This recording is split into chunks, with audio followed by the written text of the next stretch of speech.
হঠাৎ করে আমার বরের কি হলো যে ইউএসজি করাতে নিয়ে এসেছি? আসলে সেরকম ভয়ের কিছুই না, কিছুদিন আগে স্টোন ধরা পড়েছিল, সেটা ঠিকও হয়ে গেছে, তাই পেটের একটু গন্ডগোল দেখলেই টেনশন হয়, তাই জন্যই ইউএসজি করা। ম্যাক্সিমাম সময় আমাদের অসুস্থতার কারণ কিন্তু আমরা নিজেরাই। প্রধান কারণ হলো খাদ্যাভ্যাস আর অনিয়মিত জীবনযাপন, এগুলোকে বলে জেনে শুনে নিজের ক্ষতি করা। আসলে প্রতিনিয়ত বাইরে বেরোনো হয়, আর বাইরে বেরোলে বাইরের খাবারও খাওয়া হয়ে যায়, তাই জন্যই এই সমস্যা হয় আমাদের। আজকে এসেছিলাম আমাদের কৃষ্ণনগরের সুরক্ষা, যেটা রয়েছে কলেজ মোড় বা কালেক্টরি রবীন্দ্র ভবনের একদম সামনে। আর সব থেকে ভালো ব্যাপার, সুরক্ষাতে 2টো ফ্লোরে রিসেপশন রয়েছে, তাই জন্য আগের মতন আর অতটা সময় লাগে না। সুরক্ষা আমাদের বাড়ির খুবই কাছে এবং বিশ্বস্ত আর বহু পুরনো, আর এখানে উন্নত মানের প্রযুক্তি দ্বারা সমস্ত পরীক্ষা নিরীক্ষা করা হয়। বর্তমান সময়ে অনিয়মিত জীবনযাপন আর অনিয়মিত খাদ্যাভ্যাসের জন্য আমরা কিন্তু অনেকেই পেটের সমস্যায় ভুগি, তাই কখনো কিছু মনে হলে অবশ্যই তাড়াতাড়ি ডাক্তার দেখানো উচিত এবং টেস্ট করানো। এমন অনেক সময় হয়েছে যে আমরা ভেবেছি আজ নয় কাল ঠিক হয়ে যাবে, কিন্তু সেটাই অনেক বাড়াবাড়ি হওয়ার ফলে পরে কিন্তু একটা বাজে ব্যাপার ধারণ করে। এই আমার বরকে দেখো, একদমই জল না খাওয়ার ফল এখন ভুগছে। কালকে রাত্রে কখন খেলে? ওটা 10টা 9:30 10টা। না না না, পুরো খালি খালি টেস্ট করাবে বলে কিছু খেয়ে কিছু খাইনি, খালি পেটে আছে। জল খেয়েছেন? জল খেয়েছি।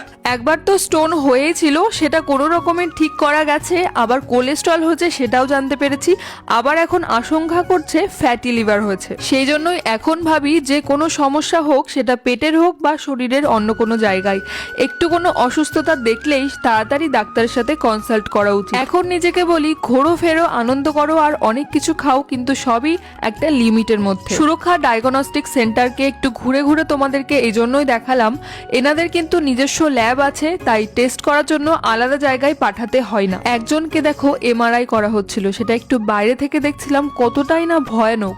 মানে কেউ অসুস্থ হোক, সেটা যে কোনো রকমের অসুস্থতা দেখলেই কেমন যেন কষ্ট হয়। পুরো চেকআপটা স্ক্রিনের মাধ্যমে দেখা হচ্ছিল। এই সেন্টারে তো 2টো ফ্লোর রয়েছে, তাছাড়াও পেশেন্টের সুবিধার জন্য আরেকটা ব্রাঞ্চ ওপেন হয়ে গেল কৃষ্ণনগর এভি স্কুল মোড়ে। কারোর যদি টেস্ট করাবার হয় বা আশেপাশে কেউ টেস্ট করাবে এমন থাকে, তাহলে কিন্তু সুরক্ষাতে একবার আসতেই পারো। আর টেস্টের রিপোর্ট নিতে কিন্তু বেশিক্ষণ বসে থাকতে হবে না। আজকে মানে টেস্ট করার রিপোর্ট পেয়ে যাবো আজকে? একদম একদম। আজকে যদি কিছু করান, আজকে সঙ্গে সঙ্গে আমাদের 1 ঘন্টার মধ্যে রিপোর্ট ডেলিভারি করে দেওয়া হয়, সে ব্লাড রিপোর্ট হোক বা ইউএসজি নন প্যাচ যে রিপোর্টই হোক না কেন। আচ্ছা, মানে এমন কি সম্ভব হয়, ধরুন কেউ খুবই অসুস্থ, ব্লাড টেস্ট করাতে চাই, যদি আপনাদেরকে মানে রিসেপশনে কল করে, তাহলে কি সেখানে গিয়ে একদম ব্লাডের কালেকশনের জন্য যদি দরকার পড়ে, মানে উনি এসলে আমাদেরকে ফোন করুক বা যেখানে ফোন করে যদি আমাদের কাছে কোনো ইনফরমেশন আসে, আমরা উইদিন 1 আওয়ার তার বাড়িতে কালেকশনের জন্য লোক পাঠাই।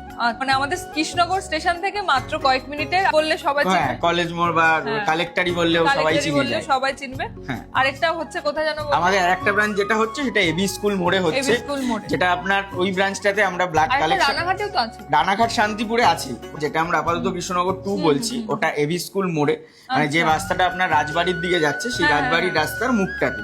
ফলে যাতে ওই বাস স্ট্যান্ড থেকে যে পেশেন্টরা আসছেন তাদের এতটা না এসে ওইখানটায় গেলে তারা সুবিধা পাবেন। এবং সেখানে আমাদের ইউএসজি থাকছে, ইকো থাকছে, কার্ডিও রিলেটেড টিএমটি হলটার টেস্টগুলো হবে, ব্লাড কালেকশনও হবে। এবং ওই সেন্টারে যারা আসবেন, ধরুন এমআরআই সিটি, তারা যদি ওখানে এসে বিল করাতে চান, বিল করে আমার এখানে এসে এমআরআই বা সিটিটা করাতে পারবেন, যেহেতু এমআরআই সিটিটা ওখানে আমরা সার্ভিস দিতে পারছি। কলকাতার বিভিন্ন ডক্টররা এসে অলরেডি বসবেন, এবং অলরেডি ডক্টর সৌরভ নন্দা বলুন, গাইনোর ডক্টর জিবি দত্ত, এনারা অলরেডি এনলিস্টেড আছেন। একমাত্র ব্লাড টেস্টের যদি হোম কালেকশন হয় সেটা বুকিং লাগে, আর নন প্যাথ কোনো টেস্টের কোনো রকম বুকিং লাগে না। রিসেপশনের নাম্বার দিয়ে দেবো, তোমরা যারা কাছাকাছি আছো তাদেরকে তো আর মানে বলে দিতে হবে না, সুরক্ষা তো সবাই চেনে। আর যারা একটু দূর থেকে আসতে চাও, তাহলে নাম্বারে যোগাযোগ করলে তারা গাইড করে দেবে, আর তোমরা ইনস্ট্যান্ট কিন্তু রিপোর্টও পেয়ে যাবে।